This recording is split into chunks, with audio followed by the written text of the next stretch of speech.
America sees a lot of closures just because the competition is fierce, and I mean it's hard. It's a hard market to distinguish yourselves with 1,000 competitors.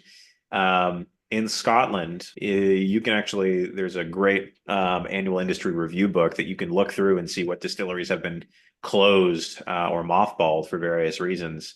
There were a couple of closures in the 80s just because there were a little bit of a pullback. They call it the whiskey loch, the whiskey hole in Scotland in the late 80s. But since that time, since basically the 1990s and the 30 years after 95, there has not been a single closure due to, failure to thrive or lack of a market in Scotland.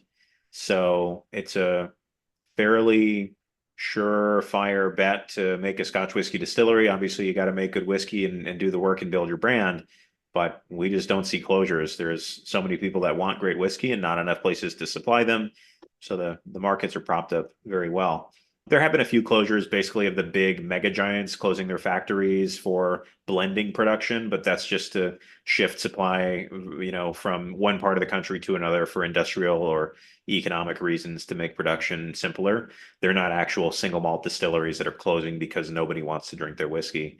They're, decisions made in boardrooms in London and Tokyo and Shanghai, where a lot of distilleries are now controlled by the big giants. And Taylor, what I found interesting was I think the question was what happens if you buy one of these barrels from a newer distillery, right? Because that's really just to clarify a lot of you have access to the bigger names, but it's really the newer distilleries like we went over that really have the need to sell these barrels young. And if one of them does go out of business, I found that I remember what you told me was that will only make that barrel so much more rarer. And I thought that was it's amazing when your investment has that kind of downside.